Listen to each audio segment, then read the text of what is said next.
Hey there, everyone. Before we get to the main video, I just had to stop and say this. I meant to make, like my normal 25-minute, long video or less. And I accidentally recorded like nearly 50 minutes. So instead of making a real long video, I'm going to split this up into 2 episodes. So this will be episode 1. And then my next posting, which will be on Tuesday, I will post episode 2. All right, on to the video. The Israelites have agreed to make a covenant with the Lord. The Lord then calls Moses up to Mount Sinai for 40 days and 40 nights. What is Moses and the Lord discussing this time? And what are the Israelites getting into while they wait for Moses to return? Let's find out.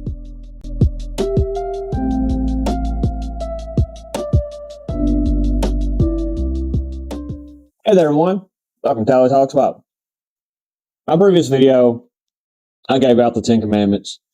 It goes ahead and tells, the audience, the reader, the 10 Commandments in advance. And it also, I'm going to do a lot of summarizing in this video because I'm going to jump quite a few chapters. So Moses is going to be called to Mount Sinai to talk to the Lord. And in this time, he's going to be given the 10 Commandments that have already been stated. And there's going to be different laws and things that pertain to these commandments and other things outside, like in and around the commandments that aren't just directly stated with the commandments. So I'm just going to kind of give brief summaries on a lot of things. And then at the end of this video, like I said, Moses is going up and he's going to be given a lot of information that I'm going to summarize, and then he's going to come down. So this is going to jump from I believe chapter 20 is what I'm on. I didn't finish all of 20 because 20 gives the 10 Commandments, and there's a second section in 20 that starts talking about idols and altars. So I'm going to go from 20 and then talk about 24, because in 24 it's going to talk about how the Israelites are going to agree to the covenant. And then this is when it actually states that Moses is called up to the mountain. So I'll read 24, and then I'll have to summarize some more stuff, and I'll talk about what I'm going to be summarizing there shortly. And I'm just going to see how far this is going to jump. So I'm going to go from 20 to 24, read out 24, break it down, then jump from there and hit 31 and 32. So I'm going to summarize a lot of stuff. Just to start, like I said, these next few chapters, like the finishing of chapter 20, talks about altars or idols and altars. Let me get it right. So this is basically telling them hey, explaining to the Israelites how they should build altars and how not to. What they wanted them to do is, the Lord wants them to build them out of stone or earth, and it was more like just a mound of earth that was built up. And this is where they would give burnt offerings and things of that nature. And it wanted to be made out of stone. And actually, I didn't really pick up on this, but if you notice back in Genesis and stuff, anytime an altar was built to the Lord, it was made with just rocks or stones that were found, things that were created by God. So he's reiterating that this is how he wants it done. Just stack stones, because it talks about how you shouldn't, chisel these stones. Don't make them look like anything man-made, basically.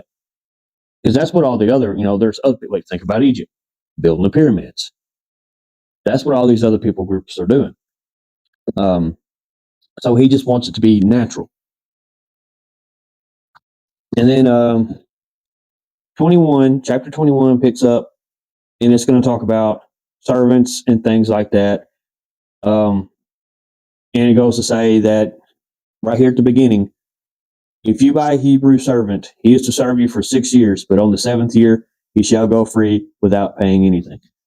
So even in servitude, which a lot of times in this situation, it would come to a person who was so indebted that they couldn't pay their debts, that they had to work their debt off or things of that nature. But even with that being said, it was saying the number 7, this is all coming back to creation. 6 days you'll work, on the 7th day you'll rest. For 6 years, they will be, in servitude, but on that 7th year, they will be set free. This is going to be coming back multiple times throughout.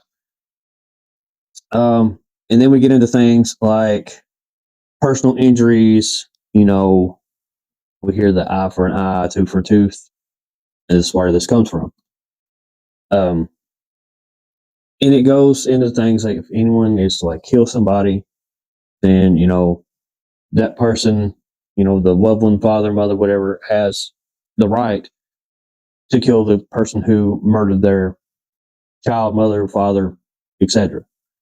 But if it's an accident, say they're roughhousing, playing around, and they fall off a cliff and die. That's a bad example, but that's what I'm going with. Then the person that is at fault can go to a city as a sanctuary, so they will not be, persecuted, as the parents or whoever relative cannot, seek revenge. Couldn't get my mouth to work right. Isn't allowed to seek revenge because as long as they're in that sanctuary. Later on in Leviticus and stuff, it breaks down a lot of that. And this is just basically a lot of rules and regulations and stuff like that.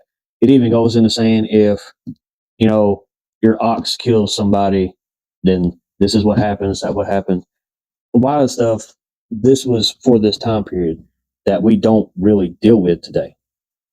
So I'm not going to bore you with all the details on this. I mean, a lot of it is still kind of, thought of like a good basis for things that we do today, such as chapter 22 is talking about property and things like that, protection of property, saying someone that steals and if it's caught, then they are to return what is stolen plus this amount of money or yada, yada, yada. It just, there's a bunch of stuff that it breaks down that isn't really pertinent right now. I do want you to go through, if you have not, and read it. It is very interesting to read. This is honestly, though, where a lot of people kind of stop. It starts getting into all these laws and regulations, and especially in this next part that I'm about to get into. Chapter 23 speaks on laws and justice and mercy. And it's just basically talking about, it's talking about back stuff like in the commandments, like don't give false witness. That's basically what chapter 23 is starting to break down.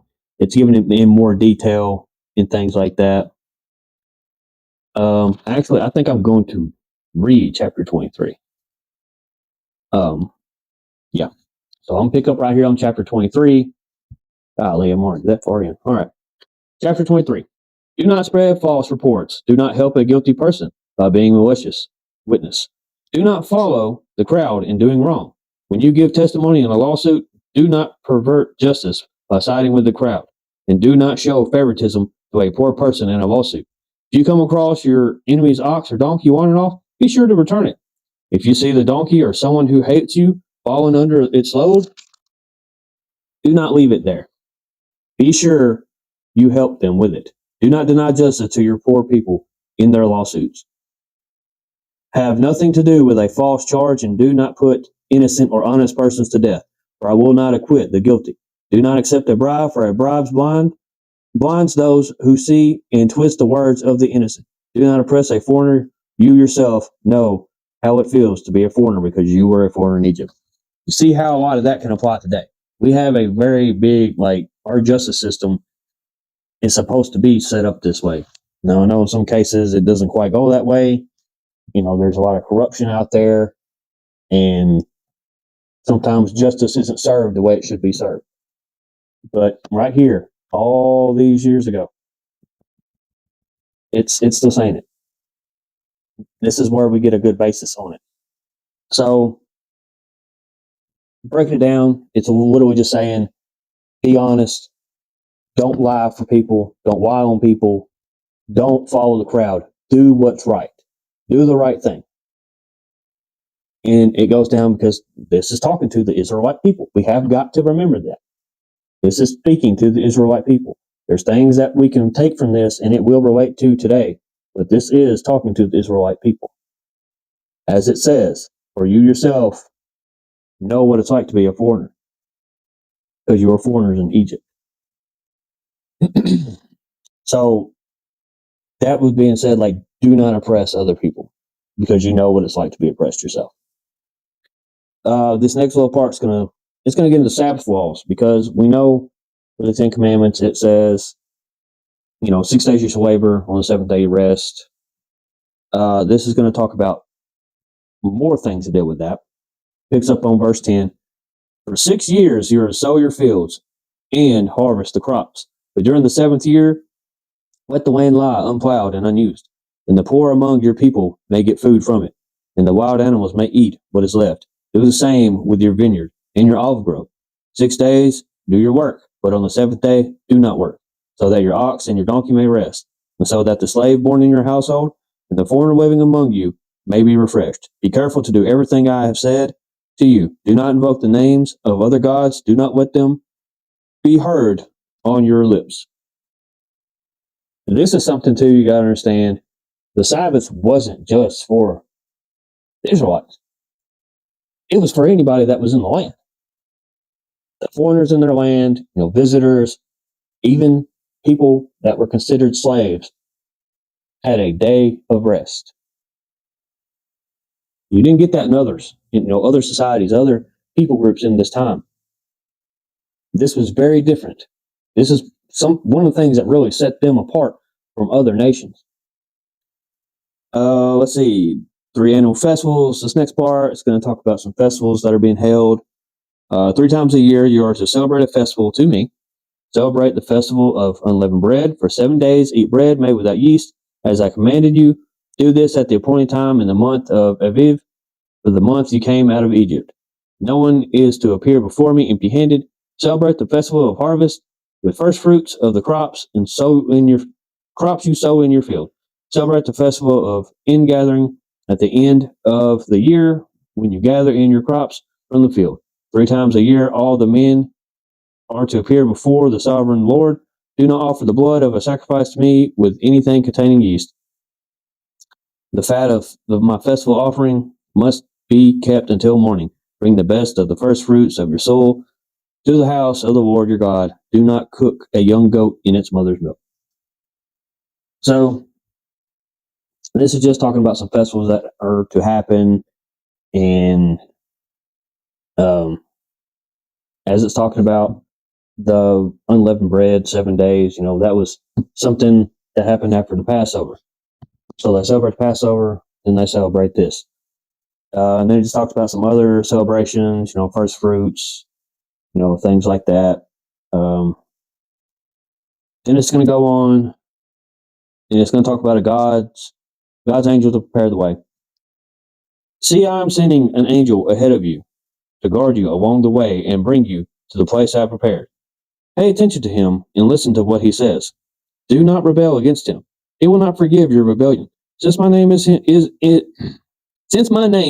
him, if you listen carefully to what he says and do all the things, and if you listen carefully to what he says and do all that I say, I will be an enemy to your enemies and will oppose those who oppose you. My angel will go ahead of you and bring you into the land of the Amorites, Hittites, Perizzites, Canaanites, Hivites, and Jebusites, and I will wipe them out. Do not bow down before their gods or worship them or follow their practices. You must demolish them and break their sacred stones to pieces. Worship the Lord your God, and his blessings will be on your food and water. I will take away sickness from among you, and none will miscarry or be barren in your land. I will give you a full lifespan. I will send my terror ahead of you and throw into confusion every nation you encounter. I will make all your enemies turn their backs and run. I will send the hornet ahead of you to drive the Hivites, Canaanites, and Hivites out of your way. But I will not drive them out in a single year, because the land will become desolate and the wild animals too numerous for you. Little by little I will drive them out before you, until you have increased enough to take possession of the land. I will establish your borders from the Red Sea to the Mediterranean Sea, and from the desert of the Euphrates River, I will give into your hands the people who live in the land, and you will drive them out before you. Do not make a covenant with them or with their gods. Do not let them live in your land, or they will cause you to sin against me, because they worship their gods. Because the worship of their gods will certainly be a snare to you. Okay, I had a long wind that. Go ahead and get it out of the way. So this is talking about when they leave Mount Sinai. They're going to go into the wilderness, and they're going to come upon these people groups, the Amorites, Hittites, Perizzites, Canaanites, Jebusites, and they are going to overtake them because the land is promised to them, to the Israelites, but they're going to have to overtake the people that are living in that land. And the Lord is saying, if you follow me, you believe in me, you keep my commands, I will be there for you. Your enemies will flee from you. I will help you completely annihilate them. But he's saying it's not going to be all at once, because if it happens all at once, then nature will take it back. If all the people in the area just leave, nature will come back and take over the area. And he wants the Israelites to grow in number. So God is telling them, I got your back if you got my back. If you do what I say, I'm going to take care of you. All right. Okay, so 24 is just short, sweet, and this is basically saying that the Israelites are going to agree to the terms. And this is where Moses is going to go up and talk to the Lord about a lot of what we just were summarizing. Then the Lord said to Moses, come up to the Lord, you and Aaron, Nadab, and Abihu, and the 70 of the elders of Israel. You are to worship at a distance, but Moses alone is to approach the Lord. The others must not come near. And the people may not come up with him. When Moses went and told the people all the Lord's words and laws, they responded with one voice, everything the Lord has said, we will do. Moses then wrote down everything the Lord had said. He got up early the next morning and built an altar at the foot of the mountain and set up 12 stone pillars representing 12 tribes of Israel. Then he sent young Israelite men, and they offered a burnt offerings, and sacrificed young bulls as fellowship offering to the Lord. Moses took half of the blood and put it in a bowl, and the other half he splashed against the altar. Then he took the book of the covenant and read it to the people. They responded, we will do everything the Lord has said. We will obey. Moses then took the blood, sprinkled it on the people, and said, this is the blood of the covenant that the Lord has made with you, in accordance with all these words. Moses and Aaron, Nadab, and Abihu, the 70 elders of Israel, went up and saw the God of Israel. Under his feet was something like pavement made of lapis lazuli, as bright blue as the sky. But God did not raise his hand against these leaders of the Israelites. They saw God, and they ate and drank. Right now, all the laws have been given, and the terms of the covenant have been laid out. And the Israelites, we will obey. We will obey. We will do what you say. We're all in 100%. Let's do this. Moses and these elders and everybody, they're going up. But Moses is the only one that's going to go up and talk to God. But everything that was just what I kind of described and broke down about how they were to live, basically, they all agree to it. They're going to follow these rules, and they're going to be with God.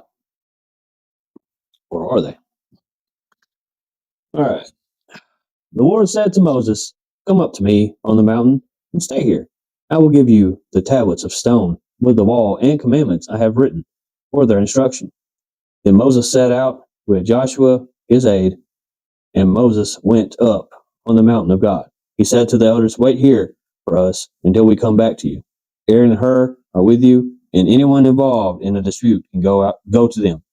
When Moses went up on the mountain, the cloud covered it, and the glory of the Lord settled on Mount Sinai. For 6 days the cloud covered the mountain, and on the seventh day the Lord called to Moses from within the cloud. To the Israelites, the glory of the Lord looked like a consuming fire on top of the mountain. And Moses entered the cloud, and he went up the mountain. And he stayed on the mountain for 40 days and 40 nights. Again, it's talking about how the Lord is fire. He is shown as to be fire, wind, just that's how he's, chooses to display himself.